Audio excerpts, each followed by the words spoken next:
agradecida por ter aceito o convite, viu, Dama, para a gente começar aqui a falar sobre esse tema que eu acho interessante. Então, o tema hoje é a abordagem da insuficiência pancreática. A gente sabe que nós temos o pâncreas exócrino e o pâncreas endócrino, então vamos começar falando com a insuficiência exócrina e continuaremos depois com Damares trazendo a abordagem da insuficiência endócrina. Bom, gente, deixa eu passando aqui que eu não estou conseguindo, pronto. O que a gente... Ai, gente, as imagens eu acho que está todo... Desconfigurou, não sei se configurou para vocês aqui, mas tudo bem, ok. Então, a gente sabe que o pâncreas, ele é Hoje aqui, aparentemente, está tudo bem. Ok, tá direitinho. Ele é uma grande glândula, a maior glândula, né, que está lidando com essa economia, com essa digestão e a nossa nutrição. Ela é formada por um compartimento exócrino, que é responsável por mais de 95% da massa pancreática, e o pâncreas endócrino ele tem apenas 1 ou 2% do total do órgão, mas ele produz inúmeros hormônios e detém, por exemplo, irrigação muito grande, muito maior, assim, proporcionalmente ao que a gente consideraria para o pâncreas exócrino. A unidade básica do pâncreas endócrino é o ácido, e esse ácido, ele se reúne formando os chamados lóbulos, onde a gente tem as proteases, que são compostas de tripsinogênio, quimiotripsina, elastase, e amilase e a lipase, que estão todos naqueles grânulos de zimogênio muito bem guardados, esperando o momento para serem ativados no processo de digestão. E o que acontece?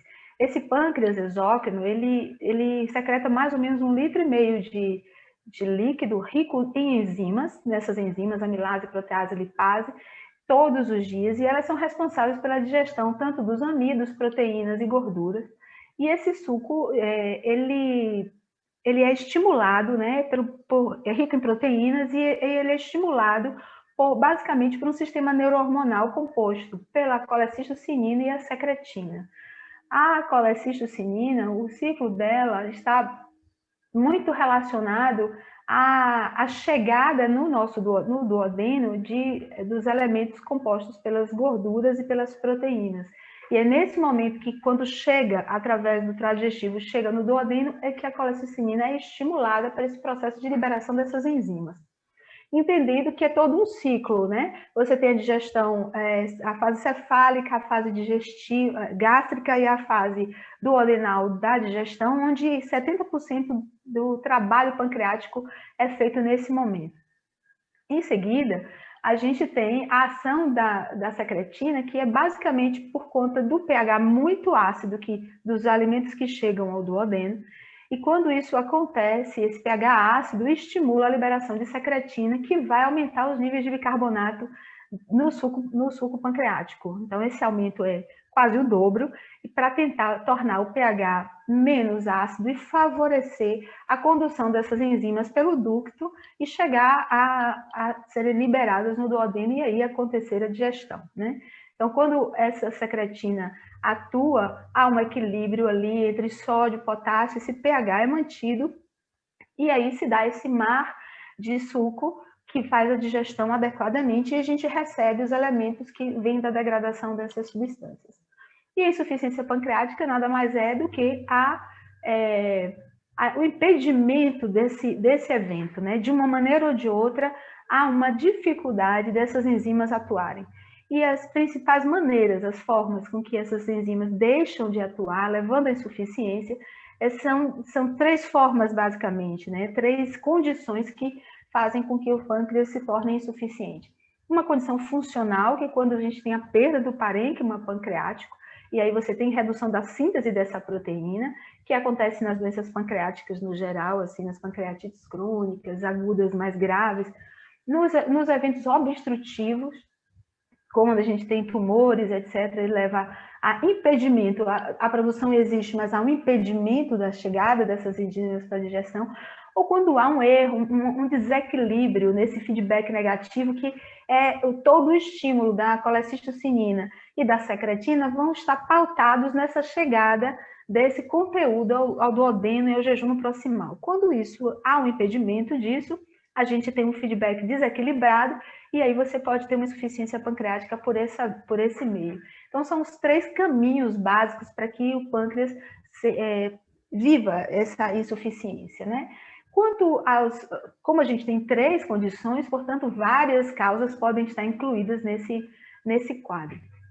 O que a gente vê? A gente aprende e está sempre atento na pancreatite crônica, porque ela, de fato, é a principal causa da insuficiência pancreática, e as doenças do pâncreas no geral, como pancreatite aguda necrotizante, câncer de pâncreas, os tumores no geral, pâncreas Gleason, são os principais causadores da insuficiência pancreática.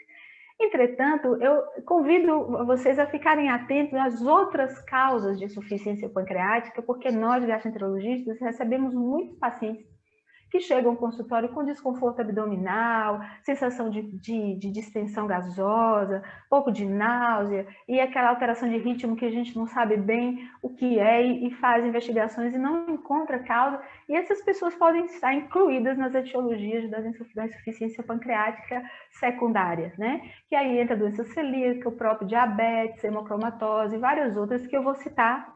E eu achei importante trazê-las também para a gente fixar na memória essas causas. A principal de todas é a pancreatite crônica, e se faz muito necessário que a gente tenha condições de fazer um diagnóstico precoce. É um ponto que eu quero trazer também na nossa discussão, é a precocidade do diagnóstico da insuficiência pancreática.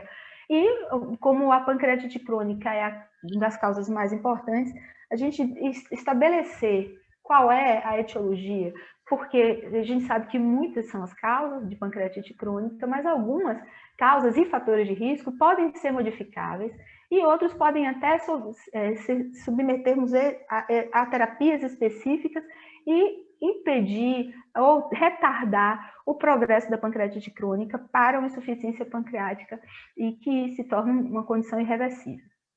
Lembrando que os pacientes que têm pancreatite aguda, eles podem fazer uma pancreatite crônica se ele tiver pancreatite recorrente, ou seja, 30% dos pacientes que sofrem episódios repetidos de pancreatite aguda vão desenvolver pancreatite crônica e 10% pode evoluir a partir do primeiro evento, se esse evento for um evento mais grave. Então, esses pacientes também que saem de alta do nosso hospital, eles precisam ser, pelo menos, observados por um período. Quando a gente classifica a pancreatite crônica em pacientes com dilatação e pacientes sem dilatação, nós observamos que a insuficiência exócrina ela é mais frequente naqueles que já têm dilatação de ducto, nos exames de imagem. E isso é mais comum nos homens. Então, a pancreatite crônica parece evoluir para a insuficiência pancreática mais frequentemente nos pacientes do sexo masculino. Ela é a causa mais frequente, como a gente sabe, mas para a insuficiência pancreática acontecer, é preciso que 90% da função da glândula seja perdida. Então, ou seja, demora um tempo para isso acontecer, né? Aí, assim, 30% dos pacientes que têm doença leve e 85% dos pacientes que têm doença grave vão desenvolver insuficiência pancreática no curso de 10 a 15 anos de doença.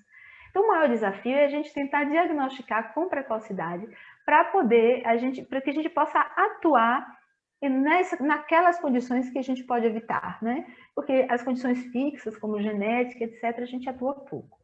Mas é importante também entender que esses pacientes precisam ser acompanhados com regularidade. Os trabalhos mostram que quando os pacientes não têm esse acompanhamento por especialistas, por gastroenterologistas, pessoas que estão envolvidas no processo, eles tendem a evoluir mais rapidamente para a insuficiência pancreática.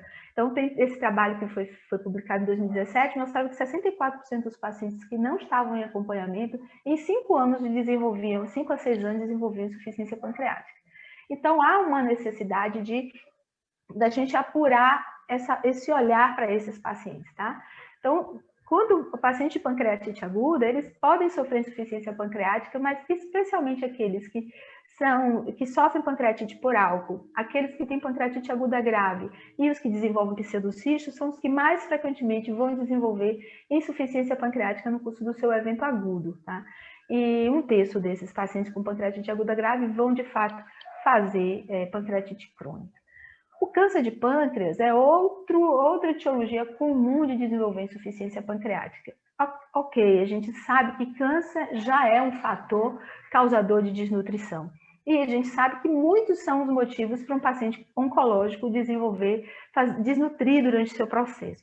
Mas na doença pancreática, no câncer de pâncreas, a gente já tem aí um agravante que é o desequilíbrio lá naquelas três condições que levam à insuficiência pancreática, e eles tendem a desnutrir mais precocemente, tá? Dos tumores exócrinos, o de cabeça de pâncreas é o mais comum, e esse está relacionado à alta frequência de insuficiência pancreática, porque eles obstruem, né?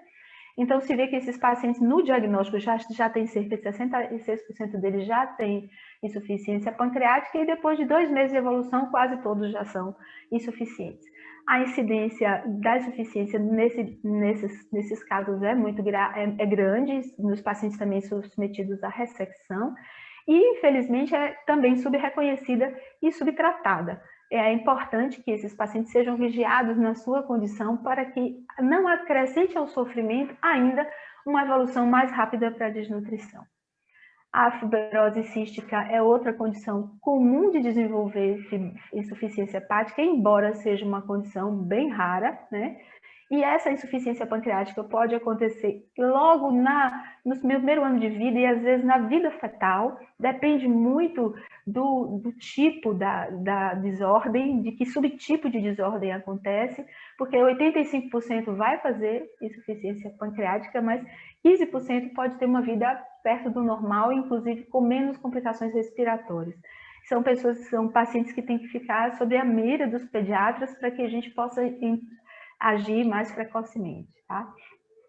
Então, as meninas vão falar do diabetes como uma insuficiência endócrina, e a gente vê muito a insuficiência endócrina nos pacientes portadores de pancreatite crônica, mas o diabetes por si só parece ser um caminho para a insuficiência hepática, insuficiência pancreática, mesmo naqueles pacientes que não têm desordem pancreática primária. Então, a gente tem alguns trabalhos que fazem referência ao diabetes como causa de insuficiência pancreática. Muitos desses pacientes que chegam para a gente com sintomas que a gente nos sugere desautonomia, né, distensão abdominal, sensação de gases, podem estar incluídos nesse grupo de pacientes que são portadores de insuficiência pancreática. Então, tem trabalhos mostrando que a elastase fecal desses pacientes podem estar muito baixa, especialmente os pacientes que têm diabetes tipo 1, tá? E aqueles que têm diabetes também de longa data ou aqueles que são requerentes de insulina. Então, é também uma população que a gente precisa colocar atenção, tá?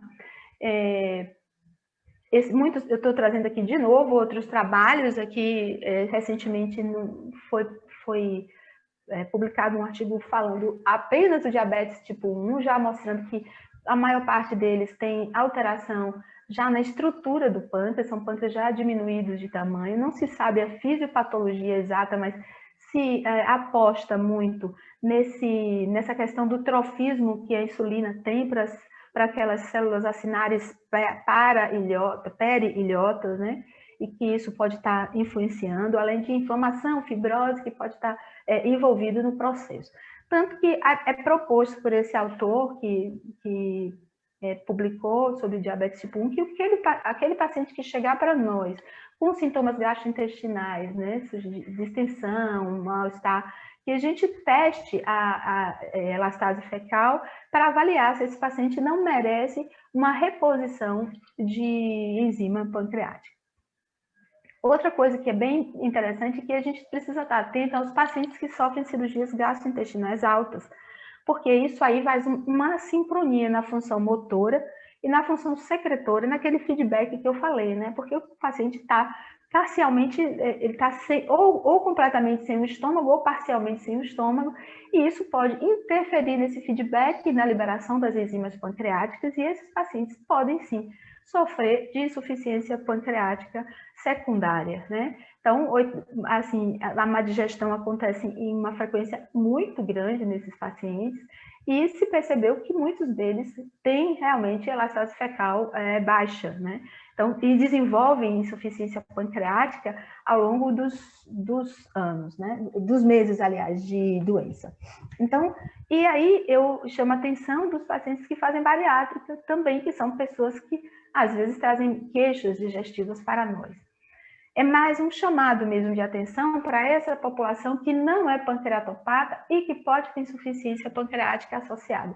A doença celíaca é uma situação que perde aquela borda em escova e todo aquele processo em região de duodeno pode ficar alterado e eles podem sim fazer insuficiência pancreática, mas a maior parte deles responde bem à dieta sem o glúten, melhora também nesse aspecto, mas é aquele doente que tem celíaca e que mantém diarreia, que não melhora da sua sintomatologia, é ficar atento para a possibilidade de insuficiência pancreática. Também foi observado que pacientes que têm doença inflamatória intestinal têm uma frequência relativamente aumentada de lesões pancreáticas em autópsia, e mais especificamente os pacientes com colite ulcerativa. Pacientes que se submetem a testes indiretos podem até ter 20% deles apresentarem testes positivos para insuficiência pancreática, tanto colite ulcerativa quanto doença de Crohn, especialmente doença de Crohn se tiver submetida a cirurgias ou aqueles pacientes que apresentam diarreias duradouras. Em outras causas, se fala no síndrome de Zollinger-Ellison, se fala nas doenças associadas ao HIV, insuficiência renal crônica, a síndrome do intestino irritável, e também se fala que, apesar de haver poucos estudos sobre envelhecimento, se observou que a função pancreática ela começa a diminuir com o envelhecimento. Então, isso também é um dado bem importante. Em relação ao diagnóstico, a gente precisa primeiro pensar no quadro clínico, né? O que mais a gente observa é que os pacientes vão ter uma disfunção da digestão inicialmente da gordura, é a primeira que aparece e é a primeira que se expressa através do que a gente conhece, que é a esteatorreia, que é a grande vedete do quadro clínico, é o que nos chama a procurar, a investigar e etc., muito mais do que os outros sintomas, dor, distensão, perda de peso e desnutrição também vem junto com o processo. Mas, para que isso aconteça, é preciso que a lipase ela é a enzima responsável pela digestão da gordura. Mas para que a gente tenha esteatorreia, é preciso que a lipase já tenha diminuído tanto a sua produção, que a partir de menos de 10% é que a gente pode ter expressão de esteatorreia. Portanto, quando a doença avança bastante, né? Existem fatores de risco associados a esse quadro de esteatorreia, de insuficiência pancreática, como sexo masculino, ingesta alcoólica, diabetes e duodenopancreatectomia. Entretanto, muitos dos pacientes que já começaram o seu processo de insuficiência pancreática se encontram assintomáticos.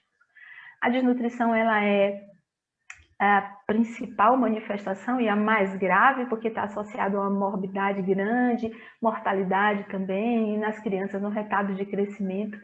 E ela é aquela que a gente tenta evitar o máximo diante dos pacientes com esse quadro. Nesse quadro aí, eu trouxe os vários sintomas que podem estar associados às deficiências relacionadas à má absorção, como deficiência de gordura, de folato, de vitaminas, e os pacientes podem fazer desde sintomas como a diarreia, que a gente conhece, até atrofia muscular, parestesia, tetania, hiperparatiroidismo, doenças ósseas, e especialmente as doenças ósseas a gente precisa atentar, porque é uma coisa que a gente pouco vê, né? Os pacientes precisam ser acompanhados, pelo menos com densitometria, para avaliar, porque os trabalhos mostram que existe um acometimento. A saúde óssea dos pacientes com pancreatite crônica, pelo menos com pancreatite crônica, está afetada pela insuficiência pancreática. E esse trabalho que foi publicado em 2014 mostra que quase 1 em cada 4 pacientes com pancreatite crônica tem osteoporose, e quase 2/3 dos pacientes têm ou uma ou outra, osteoporose e osteopenia. Então, isso precisa ser olhado com mais cuidado, né? Uma outra coisa que é importante também é que a depleção de vitaminas e micronutrientes, como proteínas ligadas ao retinol, transferrina, pré-albumina, etc., eles estão, acontecem nos pacientes com insuficiência pancreática, eles estão envolvidos no desenvolvimento prematuro de aterosclerose e eventos cardiovasculares nos nossos pacientes que têm insuficiência pancreática. Então, a doença cardiovascular, ela é causa de morte nos pacientes portadores de pancreatite crônica, e isso precisa a gente precisa também colocar os olhos sobre essa possibilidade, tá? O que a gente tem hoje para diagnóstico, além do quadro clínico, que com certeza chega para nós já com uma doença avançada, são alguns testes. Existem muitos testes, mas vou reunir poucos aqui para a gente não perder muito tempo, porque a gente não executa esses testes.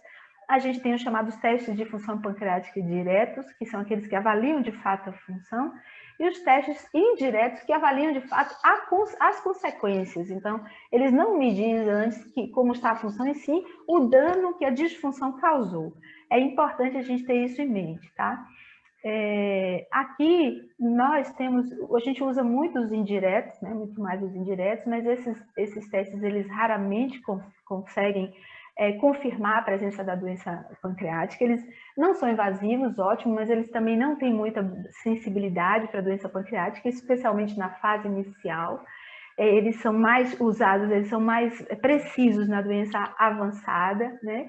E quando a gente correlaciona os testes indiretos com os diretos, eles não têm realmente, assim, eles têm baixa sensibilidade, especificidade e também têm valor preditivo positivo limitado. Aqui tem uma série de exames, de testes que a gente usa, né, dos indiretos, que são mais disponíveis. A gordura fecal, que é considerada o padrão ouro, mas é um padrão ouro para diagnóstico de insuficiência pancreática já grave, e não para definir os pacientes em fase precoce de doença. Por isso, esse padrão ouro, eu botei essa interrogação, porque ela nos serve para dizer, ó, é uma esteatorreia, é o que ela nos diz. É um exame muito difícil de fazer, precisa que a gente colete fezes 3 dias seguidos, e aí é muito difícil acomodar, é muito difícil que o paciente faça. No fim, acaba que todo mundo larga isso de mão e não pede a gordura fecal. Os testes respiratórios para dosagem de triglicerídeo marcado com carbono 13 é uma possibilidade, a gente não tem disponível, mas também ele vai medir exatamente o efeito final, né, que é a degradação do triglicerídeo. É marcado o triglicerídeo, ingerido e degradado, ele vai pelo fígado, metabolizado lá e expirado, e a gente sabe que valores inferiores a 29% é considerado patológico. Ainda tem tripsinogênio sérico, que também ele parece ter realmente uma boa ação, mas não é muito utilizado, e enfim, a nossa grande arma, podemos dizer assim, hoje, que é a elastase fecal. A elastase fecal, a elastase é uma enzima que é produzida pelo suco pancreático, e ela tem muita estabilidade durante a passagem pelo trato digestivo. Então, a gente tem como medir ela nas fezes, diferente de outros marcadores. Ela é feita pelo ELISA, né, pelo ensaio, e a gente considera esses valores, esses níveis definidores de insuficiência pancreática. Se está abaixo de 200, o paciente tem insuficiência pancreática, sendo que abaixo de 100 é considerado, reflete o comprometimento mais grave. Alguns trabalhos sugerem que o marcador que é mais preciso é que seja abaixo de 15 microunidades. Mas a gente considera. Embora a gente use muito a elastase fecal, ela não os trabalhos não são muito, digamos assim, promissores, não nos revela resultados muito satisfatórios, não. Eu trouxe um trabalho que foi de 2017, que mostra que ela tem uma sensibilidade baixa e uma especificidade de 88%.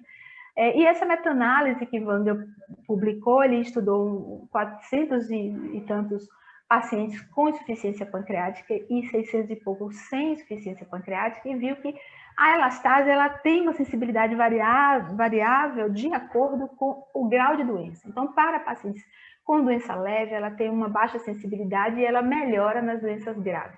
Mesmo assim, ele conclui o trabalho dizendo que ela é uma ferramenta potencialmente útil, sim, porque os resultados dela, quando são normais, num cenário de baixa probabilidade, a gente pode acreditar. E quando ela é normal, num cenário de alta probabilidade, ela pode ter aí um marcador de falso negativo. Então, a gente tem que tomar cuidado na análise do resultado da elastase fecal, mas, de fato, é o que a gente tem à mão. Esse quadro eu tirei da novas recomendações que a gente recebeu de Jardel, mostrando aí a sensibilidade dos vários testes para diagnóstico da doença da insuficiência pancreática, observando que para a insuficiência leve, eles realmente não são bons exames. Os testes diretos, eles precisam de estimulação dos secretagogos, da secretina e colecisticinina, precisa-se que seja coletado o próprio suco pancreático, são testes que têm mais robustez nos seus resultados, mas eles precisam que a gente colete o suco pancreático dali para estudar todo o que precisa ser estudado, volume, concentração, etc. E isso pode ser feito com sondas ou pode ser feito ainda com aspirado por endoscopia desse fluido duodenal. Então, são exames pouco factíveis para nós, né? Porque são mais invasivos. Hoje se fala da colangio-ressonância com estimulação de secretina, com a possibilidade de, a partir daí, a gente ter uma análise qualitativa da função pancreática, mais qualitativa da função pancreática, e seria um exame menos invasivo, né, de melhor acesso para aqueles que têm disponibilidade, e também a elastografia por ultrassonografia endoscópica, que é um método indireto, porque ele vai aí definir grau de fibrose pancreática. Também é uma possibilidade. O problema é que a insuficiência pancreática continua subdiagnosticada e subtratada. Os trabalhos, tem alguns trabalhos na literatura falando sobre isso e trazendo um certo incômodo dos autores, porque a gente não chega lá, né? A gente não chega lá. Então, esse trabalho que foi publicado mostrando que 6,5% dos pacientes, esses pacientes com câncer de pâncreas, 6,5% dos pacientes apenas foram submetidos a testes de função pancreática e só 30% fizeram uso de reposição de enzima. Aqui é um outro trabalho publicado no Pancreatology, mostrando que os pacientes com pancreatite crônica estavam subtratados nesse grupo de estudados. 75% deles estavam inadequadamente tratados. E o que se diz é que a gente tem uma falência em identificar os pacientes de risco, e a gente também está falhando no diagnóstico, a gente ainda falha na terapia de reposição, porque a gente subtrata, e a gente ainda falha nas terapias adjuvantes para os nossos pacientes, o que torna o manejo da insuficiência pancreática subótimo. E como melhorar isso? Aí está uma pergunta para a gente discutir. Em relação ao manejo, a gente tem aqui os pilares do tratamento da insuficiência pancreática exócrina, que está pautado no estilo de vida, na mudança de estilo de vida, onde a gente estimula a suspensão do tabagismo e do álcool. O follow-up é importante, o segmento bem próximo dos doentes com insuficiência pancreática, avaliando peso, avaliando todos os parâmetros de nutrição, dieta, acompanhamento com nutrólogo, nutricionista e a reposição, a terapia de reposição enzimática, né? Então, historicamente, a gente proibia os pacientes com insuficiência pancreática de usarem alimentos ricos em gordura, para não piorar a esteatorreia.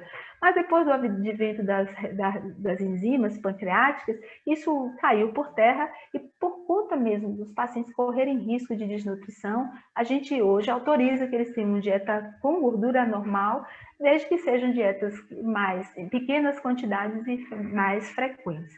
Aí, entre os nossos nutricionistas e nutrólogos no cuidado, esses pacientes devem ser seguidos com parâmetros nutricionais sequencialmente para a gente avaliar se eles estão tendo uma boa resposta ou não, porque a gente não tem, de fato, parâmetros para dizer que esse paciente está respondendo bem além da avaliação. E a gente vai repor vitaminas, se esses pacientes precisarem, e aí suspender álcool e tabagismo, porque eles interferem muito na função exócrina, desculpe, e a gente aí entra na reposição, na terapia de reposição enzimática, que tem como objetivo reduzir a esteatorreia, óbvio, que é um desconfortável, prevenir tanto perda de peso, restaurar o peso de quem já emagreceu, o estado nutricional, melhorar a qualidade de vida e reduzir, obviamente, a mortalidade desses pacientes. É importante a gente entender que A insuficiência da amilase e da protease, elas não são clinicamente importantes porque outras fontes podem substituir. E essas fontes podem ser o próprio do trato, a amilase salivar, do estômago, mas a insuficiência da lipase, ela é uma insuficiência que ocorre muito precocemente e ela só tem a lipase gástrica que não é capaz de equilibrar essa perda. Então, por essas razões, a reposição da insuficiência, a insuficiência da lipase é a insuficiência mais preocupante e a gente tem que correr para repor. Muitos trabalhos têm publicado sobre reposição, terapia de reposição de enzimas pancreáticas, mas eu trouxe aqui também nas nossas recomendações, porque ela está bem casada com os últimos trabalhos que eu li. Então, assim, o pâncreas, a cada refeição, ele produz 900 mil unidades dessas enzimas. E a gente precisa, no mínimo, repor 10% delas. Então, a orientação é que, no mínimo, seja reposto 90 mil unidades. Entretanto, essa dose é frequentemente baixa. A orientação habitual é que a gente use entre 40 a 50 mil unidades a cada refeição, nas principais refeições, e metade dessas doses nos lanches, se o paciente tem trânsito intestinal normal. Se ele tem trânsito alterado, a gente aumenta essa dose, tá? E a gente prefere as mini microesferas, porque são revestidas e elas têm mais capacidade de melhor absorção melhor ação por essa via, e também não nos obriga a alterar o pH usando inibidor de bomba de próton, a não ser que seja necessário. Para a população pediátrica, a gente tem um cálculo para a reposição dessas enzimas. Para os adultos, a gente não precisa cálculo por peso, mas para as crianças, sim. E os estudos são muitos, mas também trouxe aqui uma meta-análise que levantou 17 estudos, mostrando que realmente a terapia de reposição enzimática, ela melhora a qualidade de vida, melhora sintomas gastrointestinais, melhora eventos, ela dificilmente tem efeitos colaterais, reduz peso fecal, reduz sintoma, etc.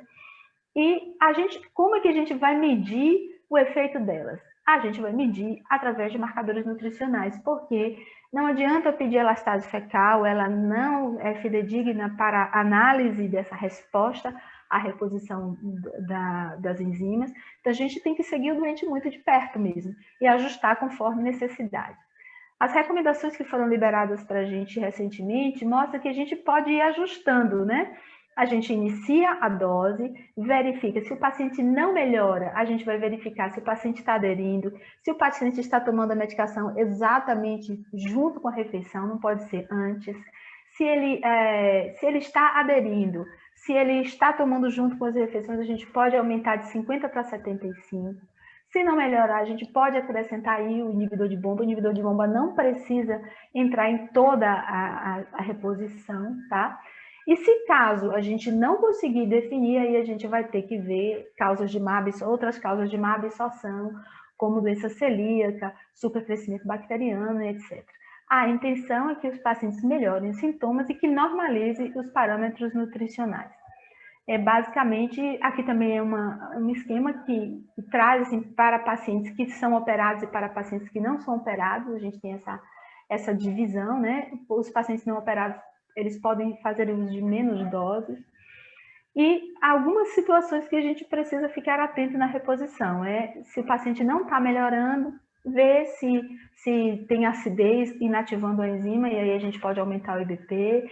Se o paciente está com dose inadequada, a gente pode ajustar, mas especialmente a gente tem que ficar atento para outras doenças associadas, como SIBO, como doença celíaca, como outros sintomas como gastroparesia e etc. Tá? Efeitos colaterais são mínimos, são descritos dor de estômago, náusea, poucos sintomas. Antigamente se descrevia muito hiperuricemia, mas hoje em dia a gente já não vê isso.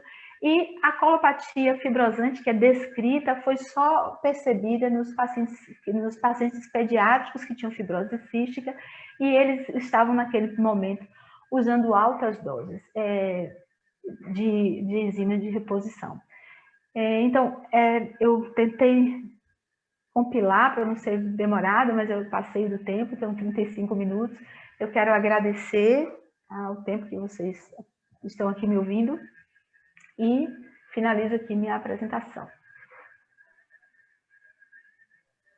Muito obrigado, Rose, foi ótimo. Acho que a gente pode deixar as discussões para o final e eu vou pedir em sequência para a Damares dar continuidade. Ok, Alan, obrigada. Deixa-me ver aqui para compartilhar minha tela. Deixa eu voltar aqui.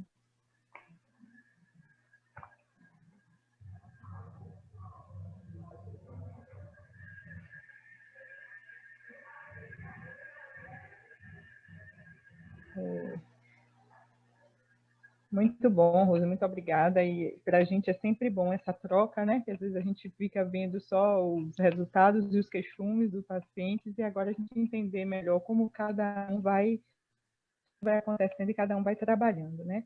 Bom, a gente vai falar um pouquinho agora do outro lado da moeda, do pâncreas endócrino. E a gente sabe que diabetes é um distúrbio metabólico heterogêneo, que é associado tanto à disfunção como à dificuldade de ação das células na produção de insulina. E com isso vai haver todo esse distúrbio metabólico. E o que a gente tem visto é que realmente diabetes é uma epidemia que está em curso, né? Então, a gente tem aqui nesse quadro, a gente pode ver o Brasil, em 2017, era colocado como o quarto país em milhões de habitantes com diabetes, em torno de 12 milhões, e hoje no Brasil a gente tem mais de 16 milhões de pessoas com diabetes. A previsão é que em 2045 a gente caia para o quinto lugar, que o México consiga pegar esse ranking aí. Mas, assim, quando a gente fala em diabetes, é muito importante a gente prestar um pouquinho de atenção na classificação etiológica, né? A gente tem o diabetes tipo 1, que é o diabetes, a maioria dos casos, diabetes tipo 1 autoimune, e também tem o idiopático, o diabetes tipo 2, que é a maioria dos casos que a gente encontra no dia a dia, realmente a maior frequência, a maior prevalência é de diabetes tipo 2, e os outros tipos específicos de diabetes e o diabetes gestacional. Hoje a gente vai falar um pouquinho sobre esses outros tipos de diabetes, né? E quando a gente olha essa tabela aqui, esses outros tipos, a gente teria doenças endócrinas, doenças genéticas e as doenças do pâncreas exócrino.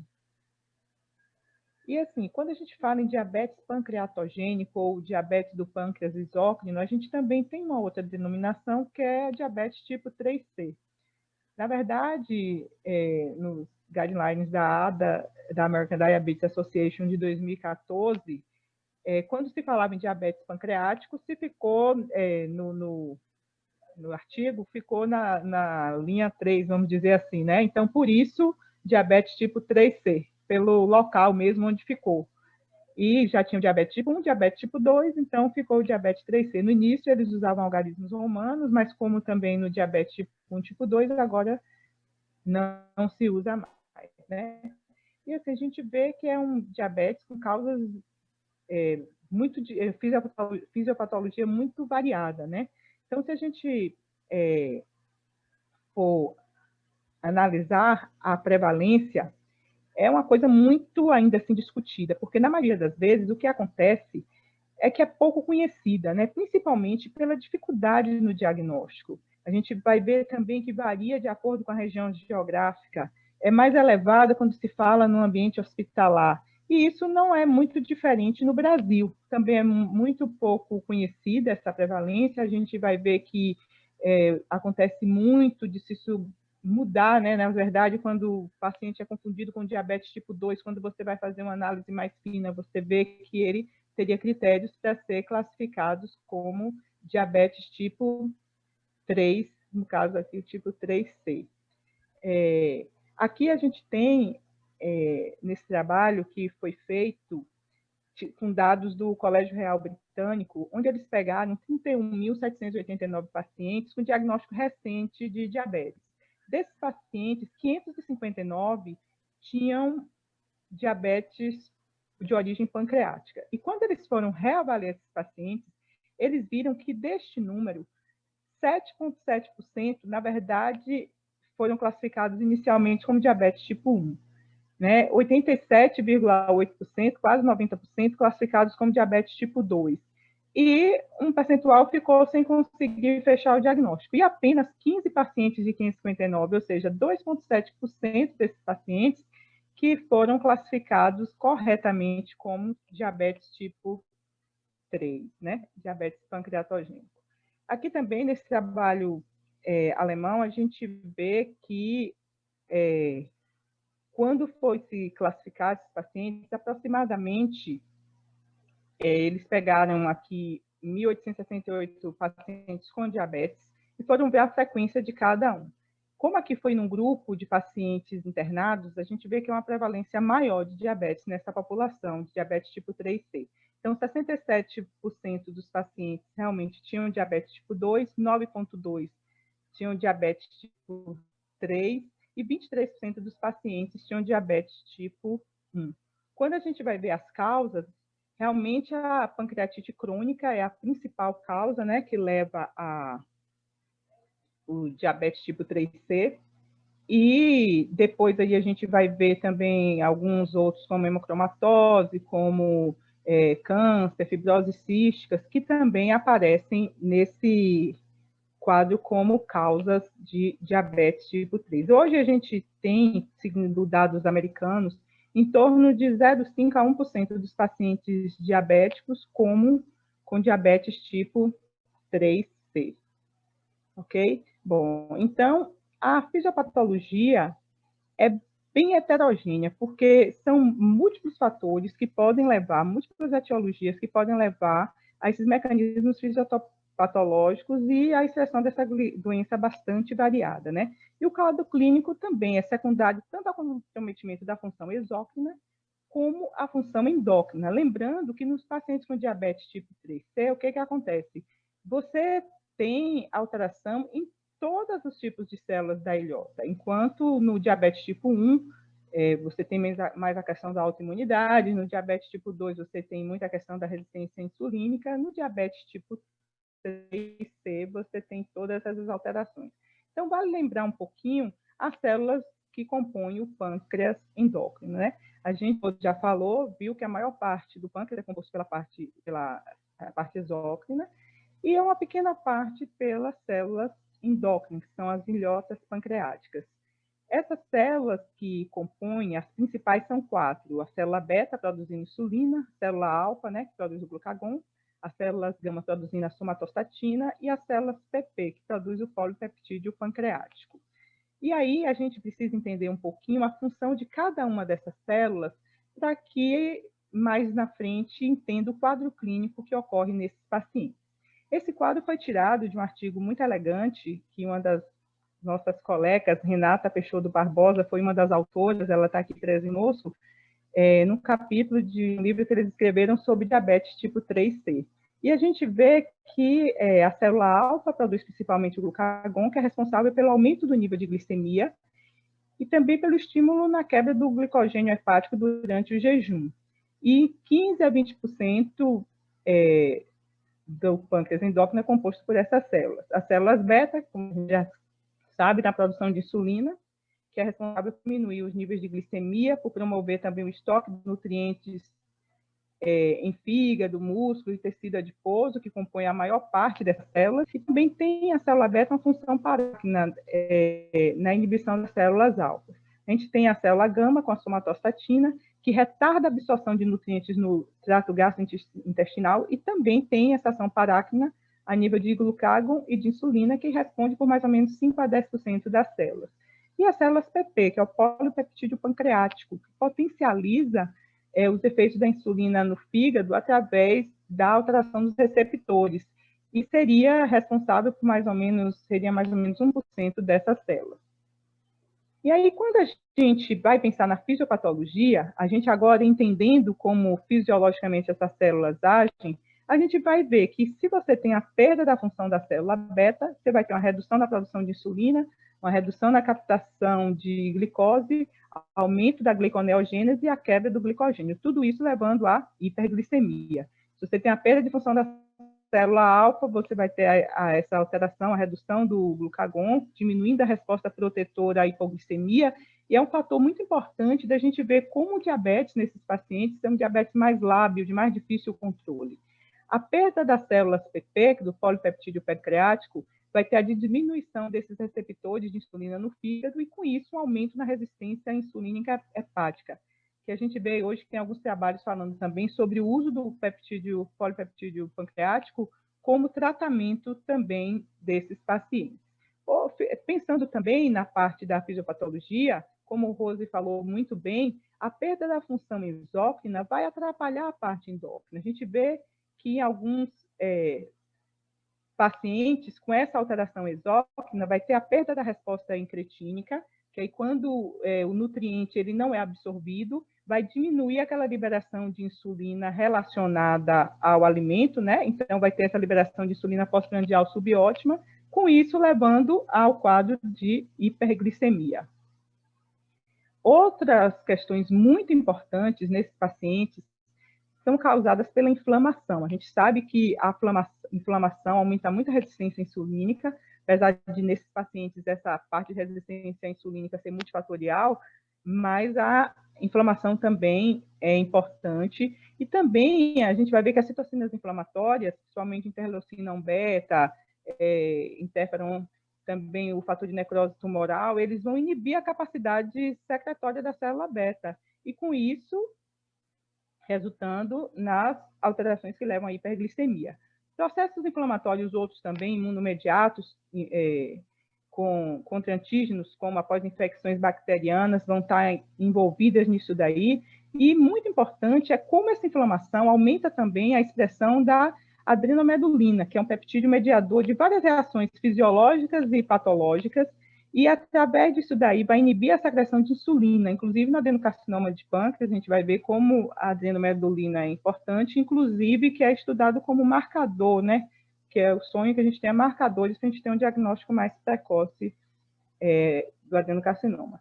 E as alterações estruturais funcionais do pâncreas nesses pacientes diabéticos, como o Rodrigo falou muito bem também, né? Que parece que alguns pacientes têm uma diminuição do peso, do tamanho e do volume do pâncreas relacionados com o quadro de diabetes, que muitas vezes eles têm essa patologia exócrina sem muitos sintomas, tem a fibrose intraacinar, atrofia acinar, mesmo com níveis mínimos de inflamação, e essas alterações estruturais poderiam ser explicadas por causa desse efeito trófico da insulina, é uma possibilidade. Também essa fibrose com mínima inflamação, resultado da vasculopatia relacionada ao diabetes, através também de neuropatia. Então, são possibilidades para a gente ter essas alterações estruturais, ajudando também na hiperglicemia. Quanto aos critérios diagnósticos, não existe um consenso. Hoje, o que a gente vê é que assim, não tem critérios que satisfaçam muito, mas Ival, em 2014 ou 2013, no artigo, lançou esses critérios, que é o que se usa hoje, né? Que tem os critérios maiores, que todos devem ser preenchidos, e os critérios menores. Em relação aos critérios maiores, a gente tem insuficiência pancreática exócrina, que, de acordo com o teste de elastase 1 ou outros testes de função direta, que a gente já viu que não é uma coisa simples, né? Imagens patológicas do pâncreas, ou por ultrassom endoscópica, ressonância ou tomografia, ausência de marcadores de autoimunidade de diabetes tipo 1, e nos critérios menores a gente teria essa alteração da função pancreática através do peptídeo C, do Roma beta, sem a resistência excessiva à insulina, como é característico de outros quadros de diabetes, alteração da secreção de incretina e baixos níveis sérios de vitaminas solúveis em lipídios, que seria A, D, E e K. E assim, é meio complexo, porque a gente vai ver que, por exemplo, alguns pacientes com adenocarcinoma, eles não têm ainda sedação exócrina, e seria um diabetes tipo 3C. Então, apesar dessas controvérsias, o que se tem hoje para critério diagnóstico está citado aqui nesse artigo, né?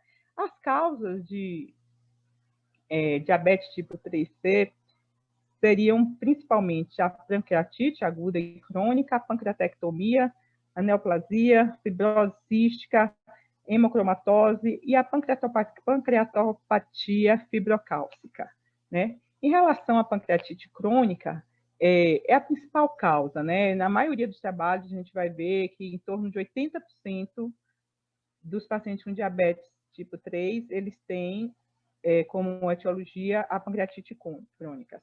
As alterações morfológicas que acontecem no pâncreas são irreversíveis e vão levar à alteração exócrina de maneira mais precoce e mais tardiamente a essa alteração endócrina, né?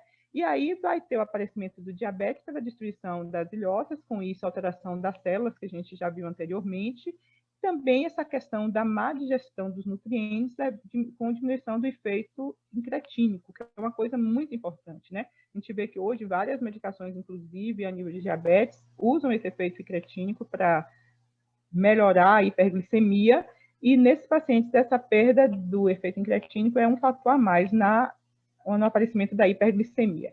O quadro clínico é a hiperglicemia, o quadro clínico mesmo da pancreatite de dor abdominal, esteatorreia e a síndrome de má absorção.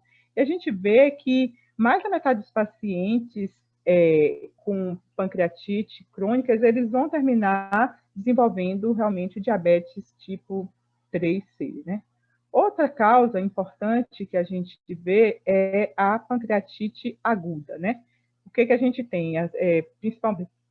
Principalmente secundária, a litíase biliar e a ingesta de álcool, a exposição das células acinadas a esses agentes lesivos vai ter toda aquela cadeia da ativação enzimática, reflexocitose, autofagia, comprometimento da função mitocondrial, aí vem a parte inflamatória da produção das citocinas, de todos aqueles mediadores inflamatórios, que vai resultar numa perda de função pancreática. E, assim, muitos desses pacientes, tem alguns trabalhos que falam em torno de 23%, já no início, eles podem desenvolver esse quadro de diabetes tipo 3. Porém, se você pegar esses pacientes e fizer um teste de tolerância à glicose depois do primeiro episódio, você vai ter um aumento vai ter um diagnóstico bem maior, tanto de intolerância à glicose como de diabetes, né? E uma coisa interessante é que nem sempre a gravidade da necrose pancreática, das alterações, é tão relacionada com esse desfecho, né, de diabetes, dessas alterações da glicemia. E é muito importante a gente acompanhar esse paciente após alta, porque a gente vai vendo que vai aumentando o risco de ter diabetes com o passar dos anos. E a gente realmente não pode perder de dar esse diagnóstico, até porque depois as consequências podem ser maiores, né? Infelizmente, como Rose falou aí, as dificuldades que se tem no diagnóstico das questões exócrinas, muitas vezes a gente tem também nas questões endócrinas. Em relação a outra etiologia, que é a neoplasia de pâncreas, né? Então, a gente vê que mais ou menos 8% dos casos de diabetes tipo 3 pode ser por essa etiologia. É interessante demais, porque hoje se tem prestado atenção que muitos desses pacientes, eles primeiro podem abrir com um quadro de diabetes. Então, o que se fala hoje nos trabalhos muito é o quê? Pacientes, né, que têm mais de 50 anos, aquele início de diabetes, que tem uma perda de peso importante, vale a pena a gente ficar mais atento para procurar uma neoplasia de pâncreas. E é uma situação complicada, porque tanto o diabetes, ele já, por si, tem um aumento da chance de neoplasia de pâncreas, e principalmente nesse primeiro ano. A gente vê que no primeiro ano você tem um risco muito maior, que se com o passar dos anos, o risco dessa neoplasia já é menor, né? A resistência insulínica é diferente do que acontece em outros casos, e se discute por muitas questões relacionadas ao adenocarcinoma, como efeito paraneoplásico, como a própria produção de substâncias do tumor que poderiam estar relacionadas a isso, e tudo isso vai levando à disfunção da célula beta. E como a gente falou anteriormente, a adrenomedulina é um mediador que induz essa inibição da secreção de insulina, que também é um outro fato importante na produção da hiperglicemia nos pacientes com tumor. E assim, pelo diabetes aparecer antes até do diagnóstico do tumor, se discute muito essa questão mesmo do efeito paraneoplásico, né? E a gente vê que muitos falam que muitos tumores, às vezes bem pequenos, já são associados a alterações da glicose, como pré-diabetes, e que muitos desses, quando eles já são ressecáveis, quase 50% desses pacientes também já têm diabetes. E, assim, eu acho que o grande desafio seriam esses pacientes de diagnóstico recente, apesar da gente ver que o número não é tão grande, a gente conseguir dar o diagnóstico precoce do carcinoma, e por isso que a gente vai ver que hoje tem muitos trabalhos, muita gente pesquisando sobre quais seriam esses biomarcadores que a gente poderia utilizar para dar o diagnóstico precoce, né, do adenocarcinoma.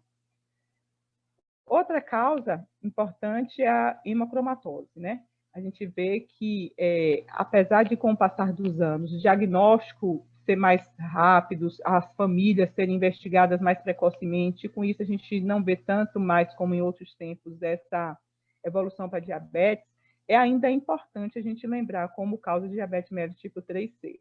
A etiopatogenia é muito controversa, né? Seria um defeito primário pela diminuição da secreção de insulina, a resistência insulínica também teria um papel, mas um pouco mais secundário, e outros fatores como são associados à própria hemocromatose, né, o dano tecidual, a fibrose, a própria obesidade, tudo isso pode estar relacionado também nessa etiopatogenia.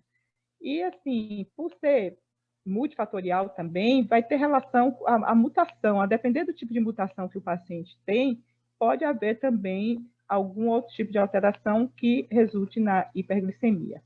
As manifestações clínicas com isso terminam sendo bem heterogêneas, né? Então, a gente vê alguns estudos mostrando que de 13% a 23% desses pacientes têm diabetes e em torno de 15% a 30% têm intolerância à glicose ou pré-diabetes, né? Em relação à fibrose cística, a gente sabe que é uma doença mais rara, né? E que na população brasileira aparece mais no sul, porque é relacionada mais à população caucasiana. E no Brasil, o que se fala é que em torno de 1 para cada 7.576 nascidos vivos pode apresentar fibrose cística. O quadro clínico realmente começa pela história da infecção pulmonar recorrente, a gente vê a questão do nível elevado de cloro no suor, insuficiência pancreática, e essa fisiopatologia complexa leva à perda de massas da célula beta, inflamação aguda e crônica, e aí vem toda a infecção que vai levar à infecção, à produção dos fatores inflamatórios e resistência insulínica, além das questões de desnutrição também, e todas essas outras anormalidades do trato gastrointestinal. É importantíssimo rastrear para diabetes pacientes com fibrose cística, tanto que no guideline de fibrose cística, todo indivíduo com mais de 10 anos de idade deve fazer um teste de tolerância à glicose para afastar a diabetes, né? Então, se diz que em torno de 25% dos pacientes com fibrose cística têm diabetes. E em relação à ressecção pancreática também, que a gente pode ter ou por trauma ou por outras questões. Se for uma ressecção total, é óbvio que vai levar ao quadro de diabetes, enquanto uma ressecção parcial pode acontecer ou não um comprometimento grande das reservas de célula beta, e também, às vezes, acontece por progressão da doença de base que levou à necessidade da ressecção. Isso pode levar. A gente vê que a incidência é maior após a pancreatectomia parcial distal. Já quando você tem a ressecção da cabeça, parece que tem uma atenuação inicial da hiperglicemia pós-prandial. E a ressecção da cauda, não, você já vê o aumento imediato da glicemia. O risco de diabetes, a gente vê, né, em alguns trabalhos que eles citam, que até 16% depois da duodenopancreatectomia, incluindo um risco de 6% de diabetes insulino dependente. A pancreatite fibrocalculosa é também uma forma rara, né, eu não sei o que está acontecendo, viu, que está arriscando tudo aí. Eu não estou mexendo em nada, mas vamos lá, né? É uma forma rara de doença que leva ao diabetes tipo 3. É uma calcificação crônica que tem no pâncreas, né? E com isso é muito comum em algumas regiões específicas, como tem uma maior prevalência no sul da Índia, em outras regiões tropicais. A fisiopatologia é incerta, né? Tem fatores genéticos, fatores nutricionais, inflamatórios envolvidos aí, né? Chama atenção quando você vê cálculos pancreáticos por raio-x ou por ultrassom, normalmente tem um perfil bem específico de paciente, que é aquele paciente magro, jovem, que vem dessas regiões ou que está lá nessas regiões aí mais citadas, né? Os pacientes reclamam de crises recorrentes de dor abdominal e esteatorreia, normalmente é um diabetes de difícil controle, apesar de ser raro, como a gente vai ver na maioria desses casos, presença de cetoacidose diabética, né? Uma coisa que eu achei interessante a gente citar é que se tem descrito hoje muitos trabalhos sobre infecção por SARS-CoV-2, né, pelo COVID, levando a diabetes, né? Se a gente for fazer uma busca, a gente vai ver que em torno de 7 a 30% dos pacientes podem apresentar diabetes por um dano direto do pâncreas. A gente sabe que a expressão da enzima compressora de angiotensina 2 no pâncreas existe, principalmente nas células da ilhota. E com isso, o vírus pode invadir essa célula e, usando esses mecanismos celulares, os próprios mecanismos das células, ele pode replicar-se. E aí fica a interrogação, seria um novo tipo de diabetes? Então, a gente não sabe bem o que vem por aí em relação a isso. Então, o que acontece? Se a gente for olhar os critérios diagnósticos, a gente teria que ver, né, tem alteração da imagem, tem alteração exócrina. Então, não sei se a gente vai poder classificar esse tipo de diabetes como 3C ou não, mas eu acho interessante a gente observar, né, que a gente sabe que o receptor de angiotensinogênio, ele tem essa dualidade desse sistema da renina-angiotensina, e com isso, o que acontece? O vírus, ele pode entrar na célula beta do pâncreas através do inibidor, do receptor da enzima conversora de angiotensina tipo 2, aí ele vai levar uma disfunção da célula beta e, com isso, diminuir a secreção de insulina, levando a uma hiperglicemia e um quadro de diabetes. Bom, o diagnóstico diferencial a gente vai ter principalmente entre os três tipos de diabetes, né? E aí a gente vai analisar clínica e laboratorialmente esses tipos de diabetes e ver o que acontece mais em um e outro. Não é um diagnóstico fácil, tanto que a gente vê na maioria dos trabalhos, quando você vai fazer uma análise posterior, como muitas e muitas pessoas foram classificadas de maneira errada, né? Então, no diabetes tipo 1, a gente vê que o quadro de cetoacidose é bem comum. Já no diabetes tipo 2 é bem raro, assim também como no diabetes tipo 3C.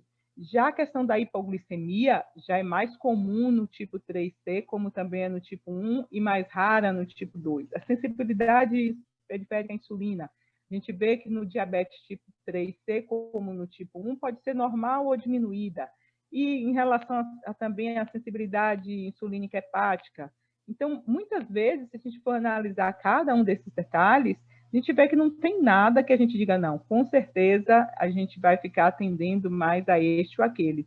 Então, a gente entende porque nesses trabalhos houve tanta dificuldade no diagnóstico diferencial, né? E aqui, os biomarcadores, a gente tem alguns desses trabalhos falando, infelizmente, eu peguei esses mais recentes aqui, mas também não se chegou ainda a nenhuma conclusão. Eles têm tentado buscar marcadores que possam nos dar mais segurança nesses diagnósticos, né?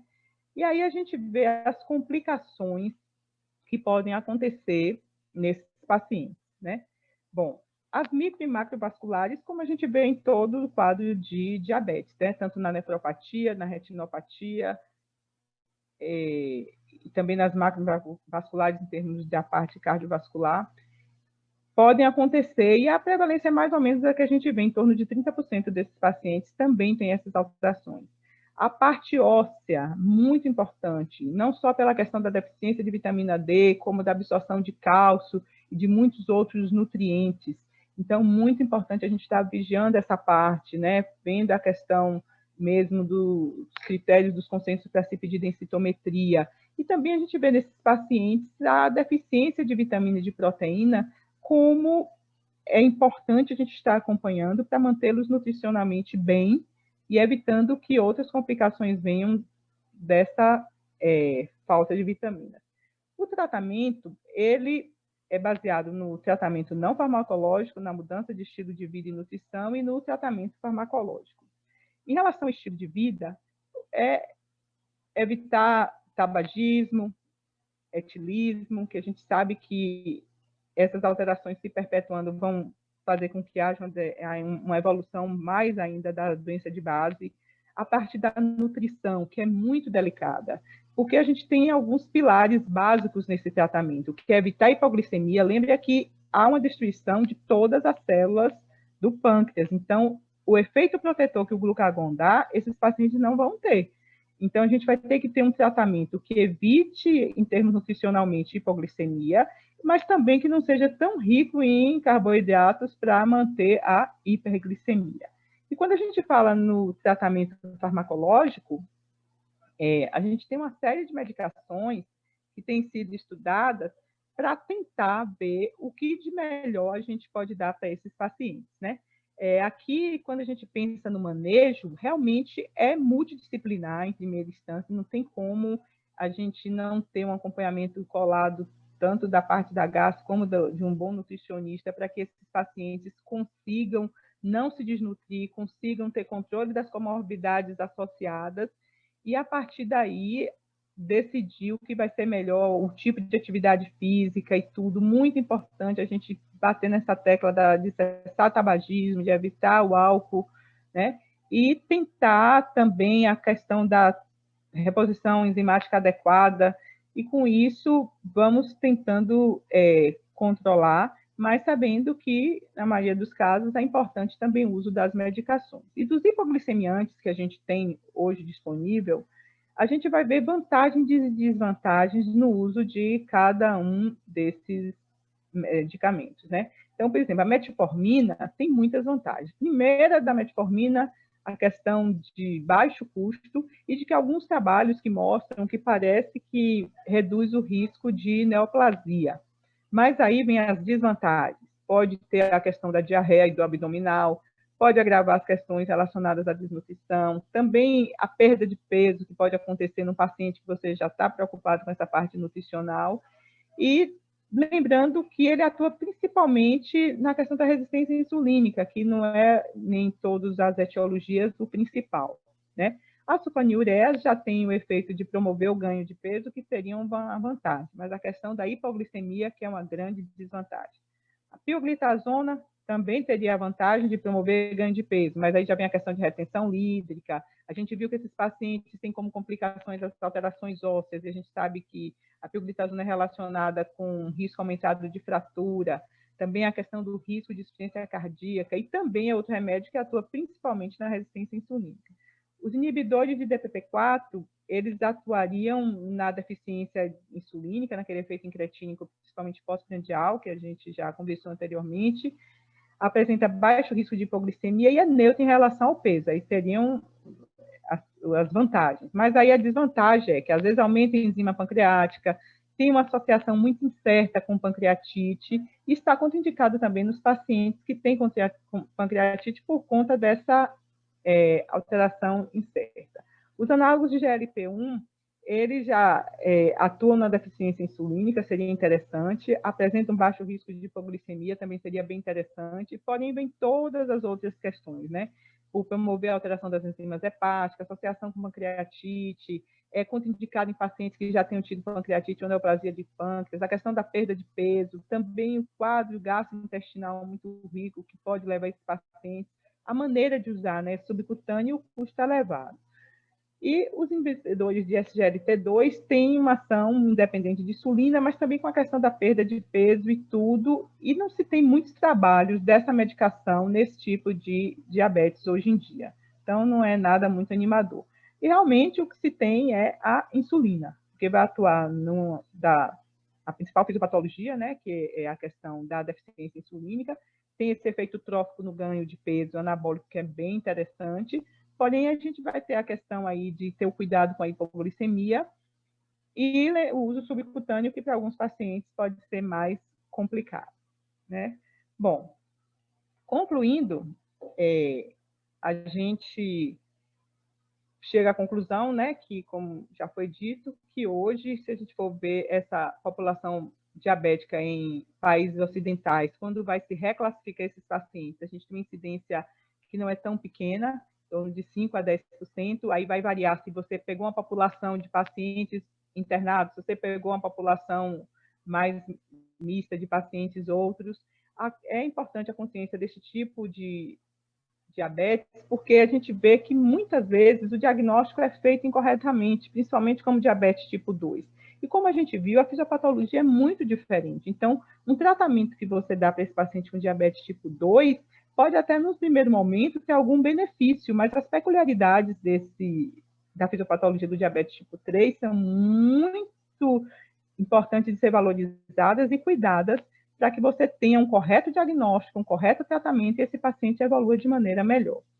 É importante a gente ter essas considerações especiais aqui. O controle glicêmico, esses pacientes normalmente são pacientes que têm um diabetes mais frágil, de mais difícil tratamento, principalmente depois da pancreatectomia. Vocês devem ter experiência também, como às vezes é difícil, como às vezes a gente precisa de múltiplas doses de insulina neles.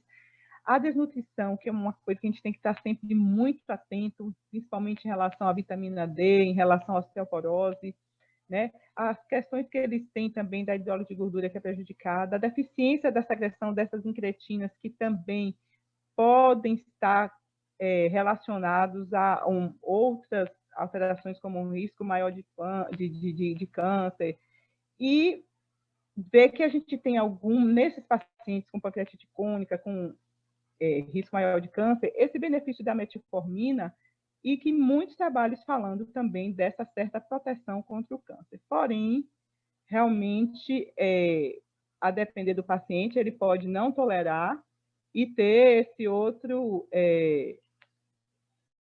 ter as alterações, os efeitos colaterais da metformina, que realmente não são bem adequados. Bom, eu tentei resumir um pouco um assunto que realmente hoje ainda temos mais incertezas do que certezas, mas que vale a pena a gente estar sempre pensando para dar o melhor tratamento para o nosso paciente. E fico aqui às ordens para discussão. Tá? Muito obrigada.